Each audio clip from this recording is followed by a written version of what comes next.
إن الحمد لله نحمده ونصلي على رسوله الكريم أما بعد أعوذ بالله السميع العليم من الشيطان الرجيم بسم الله الرحمن الرحيم إن تكفروا فإن الله غني عنكم ولا يرضى لعباده الكفر وإن تشكروا يرضه لكم ولا تزر وازرة وزر أخرى ثم إلى ربكم مرجعكم فينبئكم بما كنتم تعملون إنه عليم بذات الصدور وإذا مس الإنسان ضر دعا ربه منيبا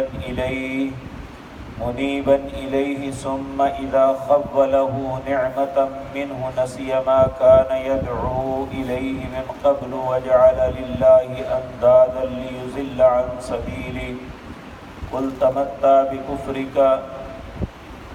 تمتع بكفرك قليلا إنك من أصحاب النار.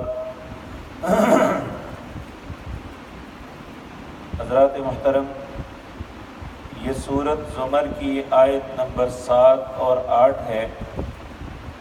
اس میں اللہ رب العزت پہلی آیات میں جو اپنے قدرتوں اور قوتوں کا اظہار کیا تھا، دن اور رات، زمین و آسمان کا بنانا اور چاند اور سورج کا مسخر ہونا، یہ سارے کمالات اللہ رب العزت نے فرمایا تھا یہ میں ہی کرتا ہوں.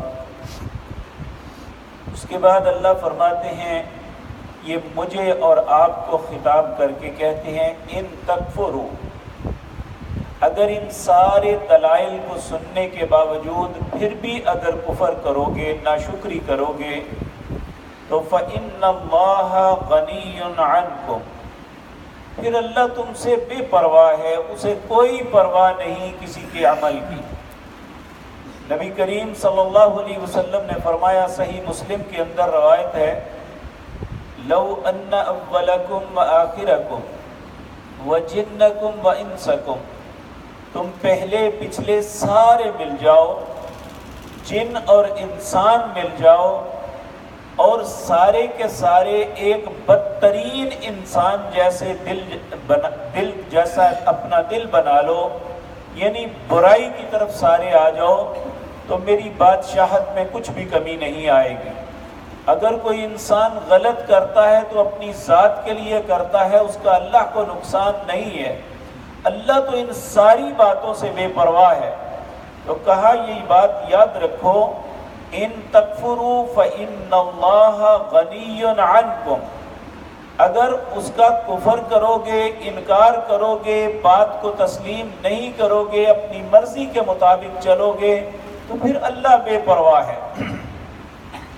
لیکن ایک بات یاد رکھ لینی چاہیے، وَلَا يَرْضَى لِعِبَادِهِ الْكُفْرَ، اللہ اپنے بندوں کی ناشکری پہ کبھی راضی نہیں ہوتا. یہ یہاں پہ ایک بات ذہن میں آتی ہے، تو پھر بہت سے غلط کار لوگ جو بڑے بڑے ظالم ہیں، بڑے بڑے حرام خور ہیں، پھر آخر اللہ کیوں نہیں پکڑتا؟ اگر اللہ نہیں راضی تو پھر انہیں اتنی آسائشیں، آرام اور مال و دولت کیوں دیا ہے؟ تو نبی کریم صلی اللہ علیہ وسلم نے اس کا جواب یہ دیا. آپ نے فرمایا، جس شخص کو اللہ اس کی غلطی پہ پکڑ لیتا ہے یا اسے احساس دلا دیتا ہے، یہ اس پہ اللہ کا احسان ہے. اگر کسی شخص کو اللہ اس کی غلطیوں پہ نہ پکڑتا ہے، نہ اسے احساس ہوتا ہے، تو حقیقتاً اللہ رب العزت اسے آخرت میں بدترین عذاب کرنا چاہتا ہے کہ دنیا میں جو چاہتے ہو کرتے رہو، مجھے کوئی پرواہ نہیں، لیکن ایک وقت ایسا آئے گا جب وہ بدترین عذاب سے نہیں بچ سکے گا. العیاذ باللہ، اللہ ہم سب کو محفوظ رکھے.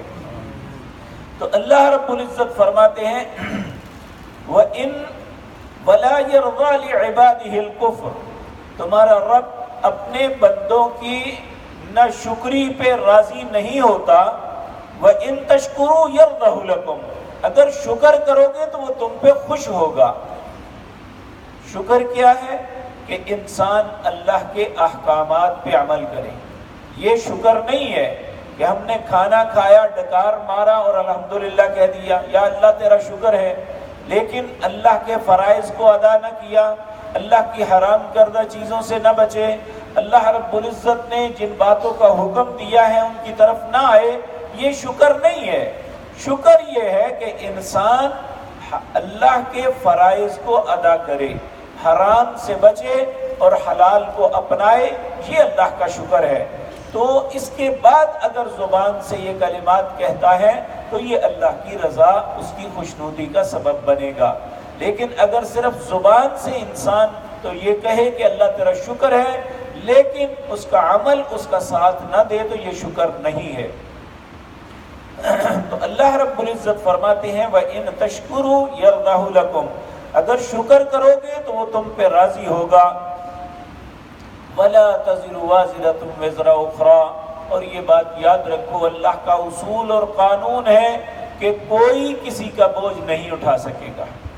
یہ آج یہ جو لوگ اللہ کے علاوہ چھوڑ کے اپنے آستانوں پہ لوگوں کو بلاتے ہیں اور انہیں کہتے ہیں کہ ہم تمہارے ذمہ دار ہیں، اللہ قرآن میں کئی مقام پہ کہتے ہیں وَلَا تَزِرُ وَازِرَةٌ وِزْرَ أُخْرَىٰ، کوئی کسی کا بوجھ نہیں اٹھا سکے گا، بلکہ یہاں تک کہ انسان کا بھائی، اس کا باپ، اس کی ماں، اس کی اولاد، اس کی بیوی، کوئی بھی اس کا ساتھ نہیں دے سکے گی، تو جو غیر ہے وہ کیسے ہوگا؟ تو اللہ رب العزت فرماتے ہیں یہ بات یاد رکھو کہ کوئی شخص اس غلط فہمی میں نہ رہے کہ کسی کی وجہ سے میں بخشا جاؤں گا یا کسی کی وجہ سے مجھے عذاب ہوگا، نہیں، بلکہ یہ ضرور ہے کہ اگر آپ کسی کو نیکی کی دعوت دینے والے ہیں تو اگر آپ کے کہنے پہ کوئی نیکی کرتا ہے تو اس کا اجر آپ کو ملے گا۔ اسی طرح اگر آپ کسی کو برائی کی دعوت دیتے ہیں، برائی کی طرف لے جاتے ہیں، تو اگر وہ آپ کے کہنے پہ برائی کرتا ہے تو وہ برائی کا بدلہ بھی آپ پہ ملے گا، نہ اس کے گناہ میں کمی ہوگی بلکہ آپ بھی ذمہ دار ہوں گے۔ اللہ ہمیں ہر ایسی بات سے محفوظ رکھے جس سے ہماری خطاؤں، کوتاہیوں، گناہوں میں اضافہ ہو۔ تو اللہ رب العزت فرماتے ہیں وَلَا تَزِرُ وَازِرَةٌ وِزْرَ أُخْرَىٰ، کوئی بھی ایک دوسرے کا بوجھ نہیں اٹھا سکے گا۔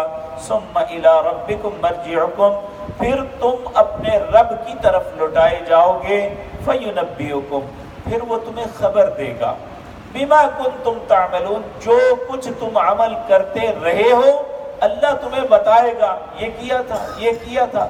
بلکہ انسان آج تو کوئی بات ایسی نہیں ہے کہ آپ موبائل کے اندر چھوٹی سی ایک میموری کارڈ ہے، اس میں دنیا جہان کی چیزیں بھر سکتے ہیں اور پھر انہیں دیکھ سکتے ہیں، تو اللہ ہماری زندگی کے حساب و کتاب کیوں نہیں دکھا سکتا؟ تو اللہ فرماتے ہیں اللہ اس سے پہلے ہمیں توبہ کی توفیق عطا فرما دے، کیونکہ جب انسان اپنے آپ کو دیکھتا ہے، اپنی زندگی کو دیکھتا ہے تو اتنی خطائیں نظر آتی ہیں کہ انسان تصور بھی نہیں کر سکتا کہ اللہ کی بارگاہ میں کیسے جائے گا۔ لیکن اگر انسان کو مرنے سے پہلے توبہ کی توفیق مل جائے تو اللہ ان خطاؤں کو دھو بھی سکتے ہیں۔ اللہ ہماری خطاؤں کو بھی معاف فرما دے۔ تو اللہ رب العزت فرماتے ہیں ثم الی ربکم مرجعکم، پھر تمہیں لوٹ کے اپنے رب کے پاس آنا ہے، فینبئکم بما کنتم تعملون، وہ تمہیں خبر دے گا جو کچھ عمل کرتے ہو۔ یہاں ایک بات یاد رکھیں، ہم میں سے کوئی شخص بے عیب نہیں ہے، ہر شخص کے اندر عیب موجود ہے، بہت سی غلطیاں ہیں، ممکن ہے جسے آپ بہت اچھا سمجھتے ہیں آپ اس سے بہت اچھے ہوں۔ یہ اللہ کو پتہ ہے کس کے من میں کیا ہے، کون کیا کر رہا ہے، ظاہری زندگی میں اس کا کردار کیا ہے اور باطنی زندگی میں کیا ہے۔ اللہ ہماری ظاہری اور باطنی زندگی کو ایک جیسا کر دے، ہمیں بھلائی کی طرف لے آئے۔ لیکن یہ بات یاد رکھیں کہ اللہ رب العزت جو ہے، نبی صلی اللہ علیہ وسلم نے فرمایا جو شخص آج لوگوں کی عیبوں کو جانتے ہوئے بھی پردہ پوشی کرتا ہے، یعنی کسی کے عیب کا پتہ چلا تو چلو میں بھی گنہگار ہوں، اس سے غلطی ہوگی تو کیا ہوا، بل اس پہ پردہ ڈال دیتا ہے۔ نبی صلی اللہ علیہ وسلم نے فرمایا قیامت کے دن اللہ اس کے عیبوں پہ پردہ ڈالے گا۔ جب ہر انسان کے اعمال کو پوری مخلوق کے سامنے بیان کیا جائے گا اس نے یہ کچھ کیا ہے، تو آج اگر ہم دوسرے مسلمان کے عیبوں پہ پردہ ڈالتے ہیں، اس کی عزت کا خیال رکھتے ہیں، تو کل قیامت کے دن اللہ ہمارے عیبوں کی پردہ پوشی فرمائیں گے۔ تو اللہ رب العزت فرماتے ہیں کہ فَيُنَبِّئُكُم بِمَا كُنتُمْ تَعْمَلُونَ، میں خبر دوں گا جو کچھ تم عمل کرتے ہو۔ إِنَّهُ عَلِيمٌ بِذَاتِ الصُّدُورِ، یہ یاد رکھنا کہ ہم بہت سے راز ہیں، بہت سی باتیں ہیں جو اپنے سینوں میں چھپائے ہوئے ہیں، ہماری ذات کے علاوہ ان خطاؤں کا کسی کو نہیں پتا۔ اللہ کہتا ہے میں وہ بھی جانتا ہوں۔ إِنَّهُ عَلِيمٌ بِذَاتِ الصُّدُورِ، تمہارے سینوں کے اندر چھپے ہوئے جو راز ہیں میں انہیں بھی جانتا ہوں۔ پھر اللہ فرماتے ہیں اس انسان کی کیفیت کو، حقیقت بات یہ ہے کہ ہم میں سے الا ماشاء اللہ ہر بندہ جو ہے اس کی کیفیت یہی ہے۔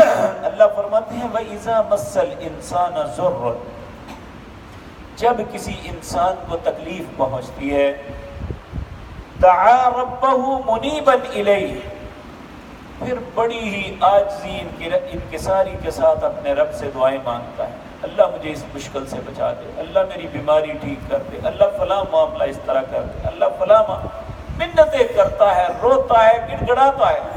تو اللہ رب العزت فرماتے ہیں دعا ربہ منیبا الیہ، اپنے رب کو پھر پکارتا ہے بڑا ہی رجوع کرتے ہوئے، بڑی انکساری کرتے ہوئے۔ ثم اذا خبلہ، جب میں اس مصیبت سے، اس تکلیف سے، اس بیماری سے نکال دیتا ہوں،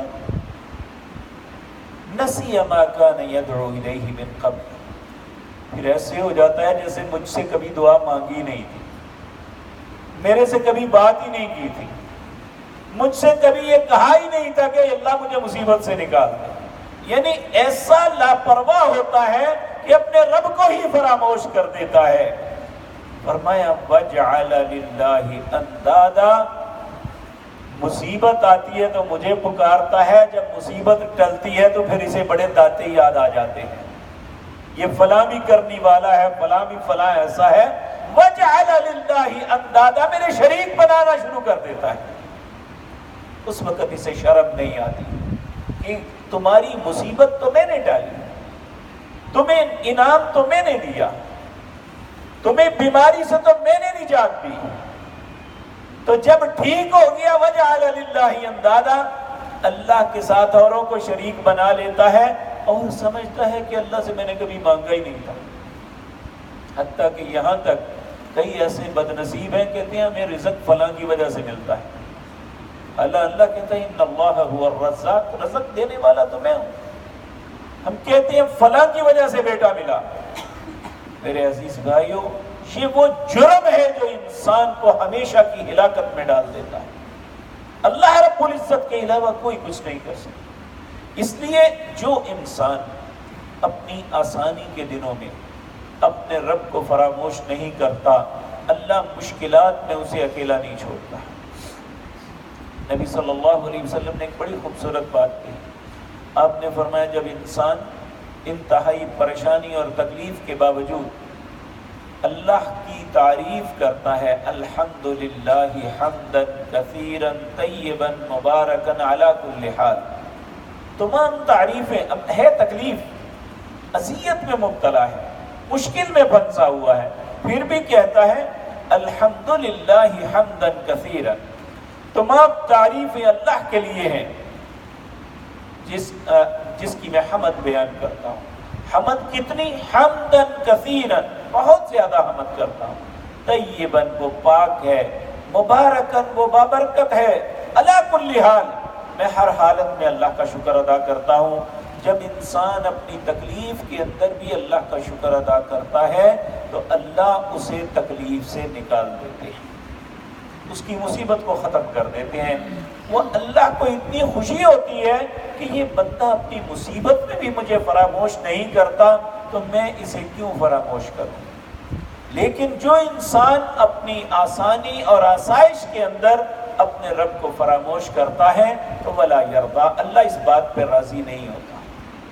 تو یہاں فرمایا وَإِذَا مَسَّ الْإِنسَانَ، جب انسان کو تکلیف پہنچتی ہے، دعا ربہ، اپنے رب سے پھر دعائیں کرتا ہے، منیباً الیہ، بڑا ہی رجوع کرتے ہوئے، ثم اذا خولہ، جب اللہ اس سے وہ مصیبت ٹال دیتے ہیں، نعمتا منہ، اور اپنی نعمتوں سے نوازتے ہیں، نسیا، بھول جاتا ہے، ما کان یدعو الیہ، کہ مجھ سے دعا بھی کرتا رہا ہے، وجعل للہ اندادا، اور پھر اللہ کے شریک بنانا شروع کر دیتا ہے کہ فلاں بھی تو کرنے والا ہے، فلاں بھی تو بھرنے والا ہے۔ اللہ کہتا ہے لیضل عن سبیلی، تاکہ خود بھی گمراہ ہو اور لوگوں کو بھی گمراہ کرے۔